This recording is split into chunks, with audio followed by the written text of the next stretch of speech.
आज संसद भवन में जो कुछ हुआ उसे बस शर्मनाक कहा जा सकता है। अंबेडकर के नाम पर चली बहस धक्का मुक्की में बदल गई और फिर आरोप प्रत्यारोप में।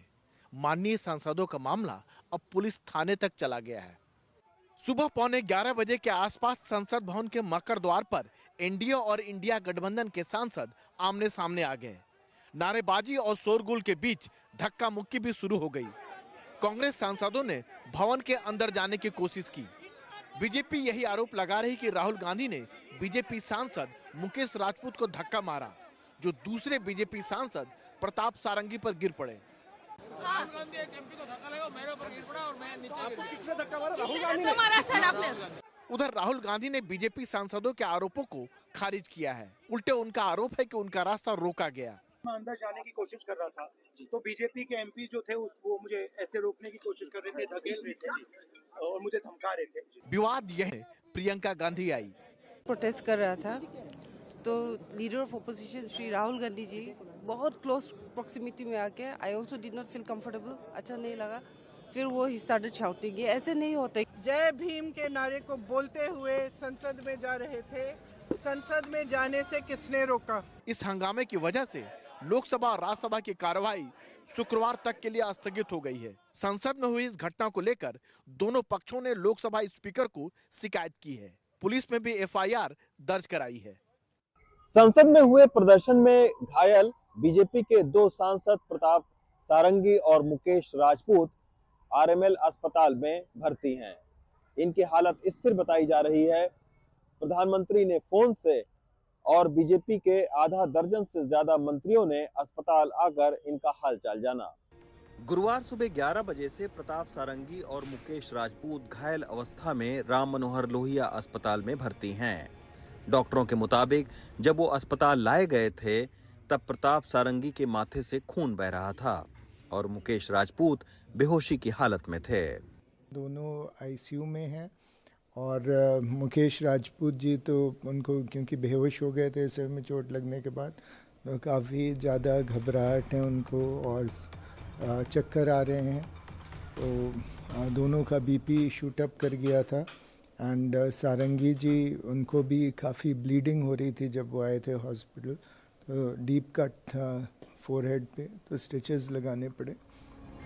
संसद में हुए प्रदर्शन के बीच धक्का मुक्की की शिकायत बीजेपी और कांग्रेस दोनों ने एक दूसरे के खिलाफ दी है।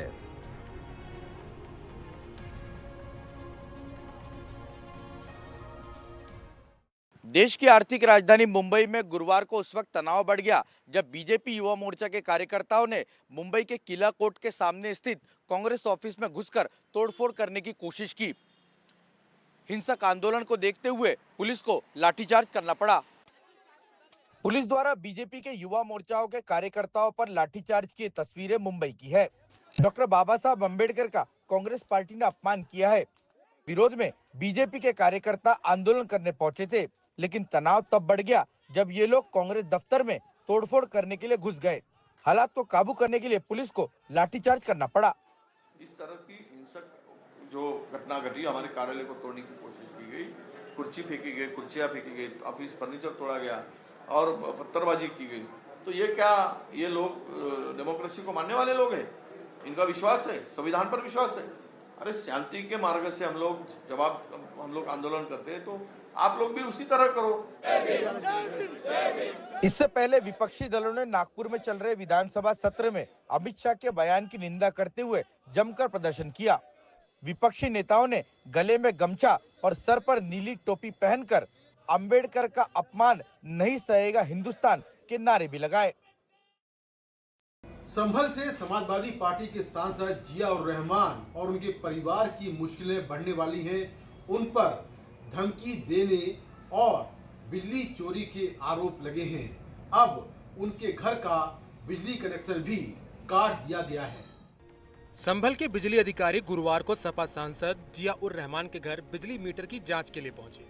उन्होंने पाया कि उनका मीटर गड़बड़ है। 2 किलोवाट के मीटर पर 16 किलोवाट के बराबर बिजली खर्च की जा रही। घर में 3 स्प्लिट एसी, 14 पंखे, 28 एलईडी बल्ब सहित TV, fridge, geyser, microwave oven सब इस बिजली से चल रहे थे, जबकि 6 महीने से जीरो बिल आ रहा था। पुराने मीटर में टेम्परिंग थी जो है, जो कि हमारा रिपोर्ट में आया, उसी के आधार पर FIR की गई। यही नहीं, जिया उर रहमान के पिता ममलूक उर रहमान पर बिजली कर्मचारियों को धमकाने का आरोप है। उनके खिलाफ भी FIR दर्ज कराई गई है। बिजली विभाग के साथ में उनके पिताजी द्वारा अभद्रता की गई, ऐसी बात बिजली विभाग के अधिकारियों द्वारा बताई गई। आदमी को चाहिए वक्त से डर कर रहे, कौन जाने किस घड़ी वक्त का बदले मिजाज। तो वहाँ के जो अधिकारी हैं उन्हें सावधान रहना चाहिए, तो पता नहीं कब वक्त बदल जाए और कब इन्हें जेल जाना पड़े। वैसे सपा सांसद की मुश्किलें अभी और बढ़ सकती हैं।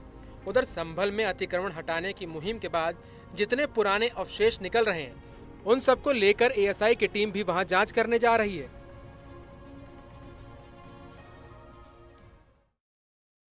बिहार की राजधानी पटना इन दिनों बड़े उद्योगपतियों और कॉरपोरेट जगत के दिग्गजों से पटा पड़ा है। मौका है बिहार बिजनेस कनेक्ट 2024 का, जो कि बिहार में निवेश की संभावनाओं के लिए राज्य सरकार के द्वारा आयोजित एक बड़ा इवेंट है। पटना में बिहार बिजनेस कनेक्ट 2024 का आगाज हो गया है।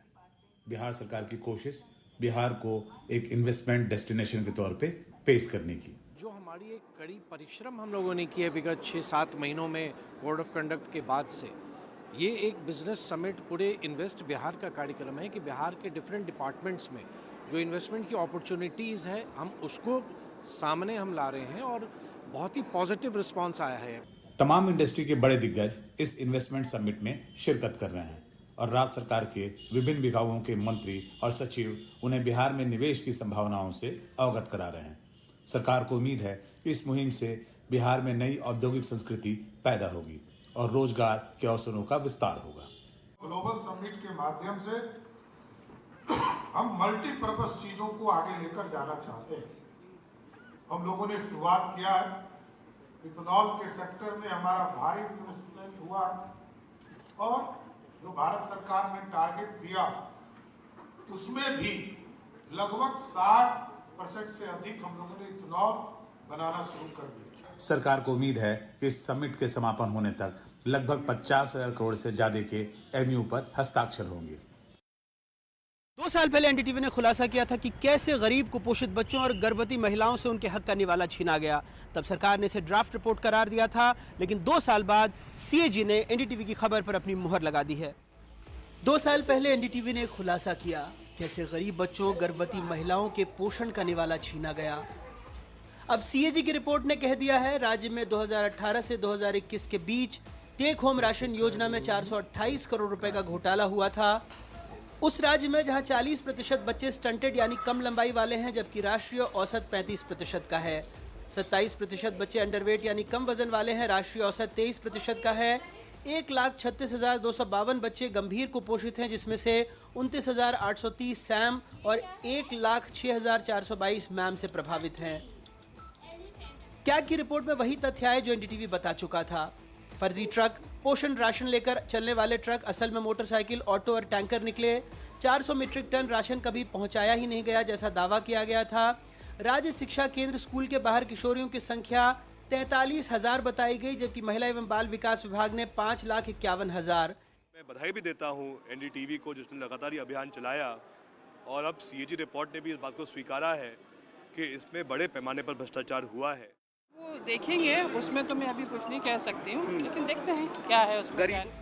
कैग ने अपनी रिपोर्ट में जिम्मेदारों की जांच कर कार्रवाई की अनुशंसा की है। ये भी कहा है जिन गाड़ियों में राशन का परिवहन होता है उसमें GPS लगना चाहिए। क्या भारत सरकार ने विजय माल्या, नीरव मोदी और मेहुल चौकसी से पूरा पैसा वसूल लिया है? वित्त मंत्री निर्मला सीतारमण ने अभी हाल में संसद को बताया था कि लगभग 22,000 करोड़ रुपया इन तीनों से वापस ले लिया गया है। तो क्या इन तीनों डिफॉल्टर्स ने अपना पूरा पेमेंट वापस कर दिया है? देखिए ये रिपोर्ट। भारत के 2 भगोड़ों के बीच हुई बातचीत सोशल मीडिया पर ट्रेंड कर रही है। अब बंद हो चुकी किंगफिशर एयरलाइंस के पूर्व मालिक विजय माल्या को इंडियन प्रीमियम लीग के संस्थापक ललित मोदी ने जन्मदिन की शुभकामनाएं दी। माल्या ने मोदी को जवाब देते हुए लिखा, धन्यवाद मेरे सबसे प्यारे दोस्त। जिस देश में हमने योगदान देने की कोशिश की वहाँ हम दोनों के साथ गलत हुआ। दरअसल 2 दिन पहले वित्त मंत्री निर्मला सीतारमण ने संसद में बताया कि विजय माल्या की संपत्तियों को बेचकर बैंकों ने 14,130 करोड़ रुपए से ज्यादा रिकवर कर लिया है। Vijay Mallya case 14,131.6 crore complete amount of the attached property has been restored to the public sector banks. Money laundering और धोखाधड़ी के आरोपी माल्या पर भारतीय बैंकों का 9,000 करोड़ रुपए से ज्यादा का बकाया है। अपने ऊपर शिकंजा कसने के चलते वो 2016 में भारत से भागकर ब्रिटेन चला गया, तब से वहीं पर रह रहा है। वित्त मंत्री ने संसद को ये भी बताया कि ईडी और बैंकों ने भगोड़े हीरा कारोबारी नीरव मोदी से 1052.58 करोड़ वसूल लिए हैं। नीरव मोदी फिलहाल ब्रिटेन में है और मेहुल चौकसी के साथ अन्य से 2565.90 करोड़ रुपए सहित कुल 22,280 करोड़ रुपए रिकवरी हुई है। मेहुल चौकसी जनवरी 2018 में विदेश भाग गया था। 2017 में उसने एंटीगुआ बारबुडा की नागरिकता ली, फिलहाल वहीं पर है। विदेशी संपत्तियों का खुलासा करने वाले करदाताओं की संख्या 2024-25 में 2 लाख हो गई है, जो 2021-22 में 60,467 थी। अब खबर असम से, जहां पे कि असम पुलिस के स्पेशल टास्क फोर्स ने एक ऑपरेशन के तहत एक बांग्लादेशी शख्स को पकड़ा है, जिन्होंने अवैध तरीके से भारत में प्रवेश किया था नवंबर के महीने। और असम पुलिस का ये दावा है कि अंसरुल बांग्ला टीम, जो कि अल कायदा से जुड़ा हुआ एक संगठन है। बांग्लादेश का रहने वाला 32 साल का मोहम्मद साद रादी उर्फ मोहम्मद शाब शेख नवंबर में भारत आया। उसका मकसद केरल जाने से पहले असम और पश्चिम बंगाल में स्लीपर सेल को एक्टिवेट करना था।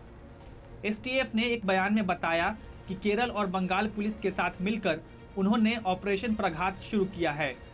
उन्हें खुफिया सूचना मिली थी कि बांग्लादेश के फरहान इशरक के साथ कुछ आतंकी यहां स्लीपर सेल को सक्रिय करने में लगे हुए थे।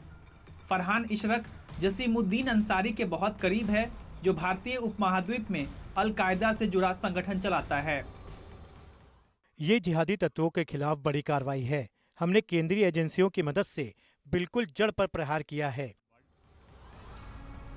मोहम्मद साद रादी असम और बंगाल में प्रतिबंधित संगठन अंसरुल्लाह बांग्ला टीम के स्लीपर सेल से मिला था।